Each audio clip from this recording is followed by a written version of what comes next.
The shopping center was alive with the usual afternoon bustle, shoppers carrying bags, children tugging at their parents' hands, and the aroma of fresh coffee drifting from a nearby cafe. Karoline Leavitt had stopped by for a quick errand, blending in with the crowd as she moved through the aisles. But even in the most ordinary of moments, unexpected encounters had a way of unfolding. As she reached for an item on the shelf, a voice cut through the noise of the store. It wasn't the polite greeting of a fellow shopper or the casual chatter of a passerby. It was sharp, laced with indignation, and directed straight at her. "Well, well, look who it is," the woman said, arms crossed, her expression a mix of smugness and irritation. Karoline turned, instinctively assessing the situation. The woman standing a few feet away was in her 40s, dressed stylishly but with an edge, someone who exuded confidence, though her tone carried an unmistakable hostility. Other shoppers, sensing the shift in atmosphere, began to slow down, some stopping to see what was about to unfold. "You walk around like you belong here," the woman continued, shaking her head. "Like people actually support you." Karoline remained calm, her posture relaxed but attentive. She had faced critics before, but something about the woman's approach was different. It wasn't just a disagreement, it was an attempt at public humiliation. "I'm just here to shop," Karoline replied evenly, keeping her voice measured. The woman scoffed, her eyes flashing with the kind of righteous anger that needed an audience. "Oh, please. You act like you're just another person, but we all know who you really are. People like you are ruining this country!" A murmur rippled through the surrounding shoppers. Some exchanged glances, unsure whether to intervene or stay out of it. A few pulled out their phones, anticipating that this confrontation might escalate into something worth recording. Karoline could feel the weight of the moment. The woman wanted a reaction, something she could twist, something that would make headlines, but Karoline wasn't about to give her what she wanted. "I believe in open conversations," Karoline said, keeping her voice steady. "If you have something to say, I'm happy to listen, but shouting at me in the middle of a store isn't exactly productive." The woman's eyes narrowed, as if thrown off by Karoline's calm demeanor. She had expected defensiveness, maybe even anger. Instead, she was met with a poised response that didn't give her the satisfaction she craved.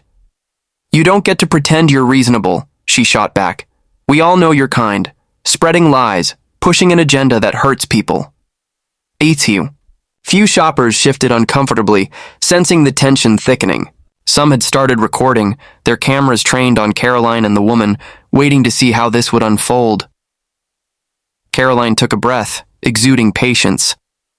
"I think a lot of people here would agree that we should be able to have different opinions without resorting to personal attacks."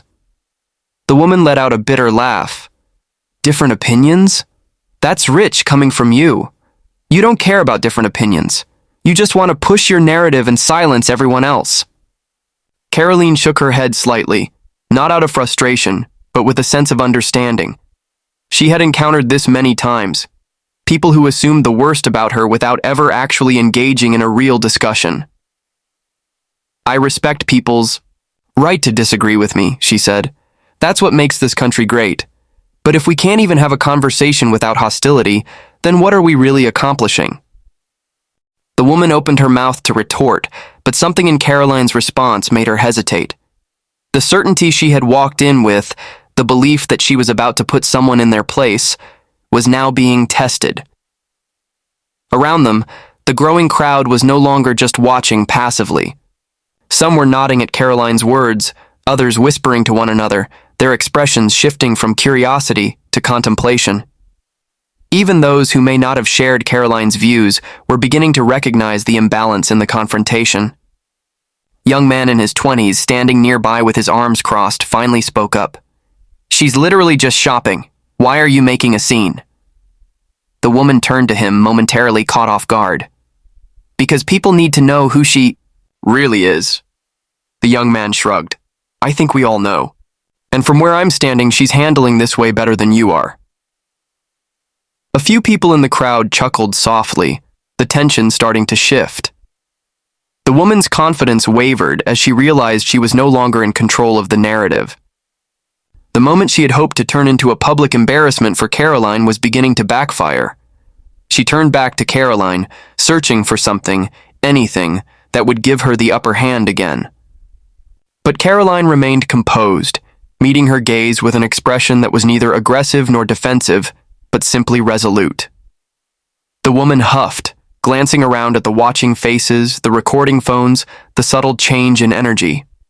What had started as an attempt to tear someone down was now something else entirely. The woman's eyes burned with frustration, her lips pressed into a thin line as she searched for another way to regain control of the situation. The confidence she had walked in with, the belief that she was about to make a scene that would humiliate Karoline, was slipping away. The crowd, which had initially been passive observers, now seemed to be scrutinizing her just as much as they were watching Karoline. Karoline didn't need to raise her voice or lash out. She simply stood, her ground, her expression steady, exuding a calm resolve that only made the woman's hostility seem more out of place. The contrast between them was striking, one person visibly agitated, fueled by emotion, while the other remained composed, unshaken by the attempt to provoke her. A few moments of silence hung between them, stretching just long enough for the tension to become almost unbearable. Then, with a quiet confidence that demanded attention without force, Karoline finally spoke again. "I understand that we don't agree," she said, her voice measured. "But if the goal here is to have a real conversation, then shouting accusations in the middle of a store isn't the way to do it." The woman let out a sharp laugh, shaking her head. "Oh, please. This isn't about a conversation. People like you don't care about conversations. You care about pushing an agenda and pretending it's the only right way to think." Karoline tilted her head slightly, considering the words carefully before responding. "I think it's important to recognize that disagreement doesn't mean someone is trying to silence you. I respect the fact that you feel strongly about your beliefs, but I also believe that respect goes both ways." The shift in energy was subtle, but undeniable. The woman had expected defensiveness, maybe even a verbal battle where she could dominate the conversation. Instead, Karoline's response forced her to confront something she hadn't prepared for, an answer that couldn't be twisted into, an attack, a response that didn't lower itself to the level of hostility she had started with. The crowd was no longer just a passive audience. People were beginning to nod, exchanging glances that suggested they had expected this interaction to go in a very different direction. Some had likely assumed Karoline would retaliate with the same aggression that had been thrown at her. Instead, she had disarmed the moment with something much more powerful, grace under pressure. The woman's frustration deepened as she realized she was losing control of the narrative. She gestured around as if trying to appeal to the onlookers. "This is exactly what I'm talking about. She's pretending to be the reasonable one while people like her spread misinformation and hurt real people." Karoline didn't flinch. "I don't think we solve anything by assuming the worst in people. I don't expect everyone to agree with me, and I'm okay with that. But if the goal is to make a real difference, it starts with how we talk to each other." A quiet murmur ran through the crowd. Even those who may not have initially sided with Karoline were beginning to see the contrast between the two women. One was speaking with control and clarity, while the other was becoming increasingly flustered, her arguments losing their impact as the crowd shifted its attention. A woman in her 50s, standing off to the side, finally spoke up. "She's not even arguing with you, and you're acting like she's attacking you." The woman turned sharply toward the voice, looking momentarily stunned. "Because people like her get away with this all the time. They act like they're the victims, like they're just having reasonable conversations. But it's all manipulation." Karoline's expression remained unchanged. Or maybe people just don't want to spend their time fighting. Maybe we're all just trying to live our lives, and shouting at strangers in stores isn't the way to make a real impact. For the first time, there was hesitation in the woman's face. She had walked into this moment with certainty, fully expecting to dominate the interaction. Instead, she had been met with a response that stripped her argument of its power. A younger man, standing with his arms crossed, spoke up next. If you don't like what she stands for, that's fine. But she's literally just standing here, minding her business. What exactly are you trying to accomplish? The woman looked around, suddenly aware of how the moment had turned against her. The support she had likely expected to receive wasn't there. The outrage she had hoped to stoke wasn't taking hold. Instead, she had been met with an unshakable calm that only made her anger seem misplaced. She opened her mouth, then closed it again. The words she wanted to say, the argument she had rehearsed in her head, suddenly didn't seem as impactful in the face of the response she had been given. The crowd was watching, waiting to see what she would do next. The energy in the shopping center had shifted. What had started as a confrontation, a public attempt to shame Karoline, was turning into something else entirely. The woman who had approached her with such confidence was beginning to falter. The crowd that had initially been a passive audience was now actively engaged, their reactions showing a mix of curiosity, quiet agreement, and even amusement. A ripple of murmurs ran through the gathering as more people slowed their steps, some pausing their shopping to see how this unusual scene would unfold. A few held up their phones, capturing the moment, sensing that something unexpected was happening. The woman had come in strong, full of indignation and certainty, expecting to command the moment. But now, the weight of the public eye was pressing back on her. It wasn't Karoline who looked unreasonable. It was her. "I just don't get how people can even support someone like you," she said, her voice a little less sharp now, but still trying to hold on to control. "It's unbelievable." A man in the crowd, standing with his arms crossed, let out a small chuckle. "She's literally just standing here. You're the one making a scene." A few others nodded in agreement, and a soft murmur spread through the group. The woman's eyes darted around as if searching for backup, for someone to rally to her side. But the moment she had tried to craft, the public spectacle of shaming, was unraveling. Karoline, still composed, simply took a breath and spoke again. "I understand that not everyone agrees with me. That's fine. But if we can't even be in the same space without hostility, how do we expect to move forward as a society?" The words landed differently than anything the woman had said. There was no anger in Karoline's voice, no attempt to belittle or shame in return. It was simply a question, one that forced people to stop and think. An older woman nearby, who had been watching the entire time, finally spoke up. "She's right, you know. You don't have to like her, but she hasn't said a single cruel thing to you. And yet, you're the one yelling." The woman's face flushed.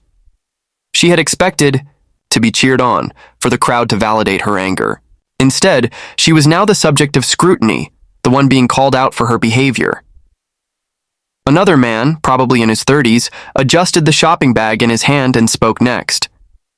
"It's crazy how someone can stand here not even raising their voice and still be called the problem. Makes you wonder who's actually the intolerant one." More heads nodded. The murmurs in the crowd grew louder. What had started as a one-sided confrontation had flipped entirely. The woman took a step back, glancing around. She opened her mouth as if to fire back, but there was nowhere left to go. The crowd wasn't on her side. They weren't laughing at Karoline, weren't mocking her, weren't joining in on the attack. Instead, they were calling out the behavior they had just witnessed. For the first time since she had approached Karoline, the woman looked uncertain. Her certainty had been her weapon, but now that was gone. She wasn't just facing one person anymore. She was facing a crowd that had turned into something unexpected. Not a group of people cheering her on, but a group of people questioning why this confrontation had even happened in the first place. The woman stood frozen for a moment, the weight of the crowd's attention now pressing down on her in a way she hadn't anticipated. She had walked into this expecting to take control, to dominate the conversation, to make Karoline the center of public ridicule. Instead, the energy had shifted, and now she was the one under scrutiny. The realization was evident in the flicker of uncertainty that passed across her face, the way her shoulders tensed as if bracing for impact. She let out a breath, her confidence clearly shaken, and crossed her arms tightly over her chest. I thought people would see what I was trying to say," she muttered, almost to herself. The crowd had grown larger, and the murmurs among them were no longer hushed whispers, but quiet discussions. It was no longer about one person confronting another. It had become something bigger. People weren't just watching for entertainment anymore. They were questioning what they had just witnessed, questioning how quickly hostility had unraveled in the face of calm resolve. A woman holding a coffee cup in one hand and a shopping bag in the other spoke up. "We all have opinions, but tearing people down in the middle of a store isn't the way to get your point across." The words seemed to land with more force than intended. The woman looked around again, this time not searching for support, but trying to assess just how much she had miscalculated. Karoline hadn't had to argue, hadn't had to match the aggression, hadn't even needed to raise her voice. She had done something far more powerful. She had let the woman's actions speak for themselves. The silence stretched between them, heavy and uncertain. The woman's lips parted slightly as if she wanted to say something, maybe a final attempt to justify herself, maybe an effort to regain even a sliver of control, but no words came. A young man, no older than 25, exhaled loudly. "This is getting awkward," he muttered under his breath, though it was loud enough for several people around him to hear. Someone in the back let out a small chuckle, breaking the tension just slightly. The woman closed her eyes for half a second, inhaling deeply. When she opened them, something had shifted. The anger that had been fueling her just minutes ago had dimmed. Her posture wasn't as rigid, and the tightness in her jaw had eased, even if just a little. "I didn't come here to start a fight," she said, though the words sounded weak, almost unsure. Karoline, still standing with quiet patience, met her gaze with an expression that was neither condescending nor triumphant. "Then maybe it's time we stop fighting," she said simply. The words hung in the air, heavier than the woman likely expected them to be. The tension that had built up over the past several minutes seemed to settle, no longer as sharp, no longer as suffocating. The woman exhaled slowly, her gaze flickering toward the people around her. A few of them looked at her expectantly, waiting to see what she would do next. Some had their arms crossed, some held their phones at their sides, some just stood quietly, observing. Finally, after what felt like an eternity, she nodded. It was a small movement, barely noticeable, but it carried a weight that couldn't be ignored. She looked back at Karoline, and for the first time, there was no fire in her eyes. There was something else there, something that resembled realization, maybe even the first traces of regret. She opened her mouth, hesitated, then finally spoke. "I think I misjudged you." The murmurs in the crowd softened.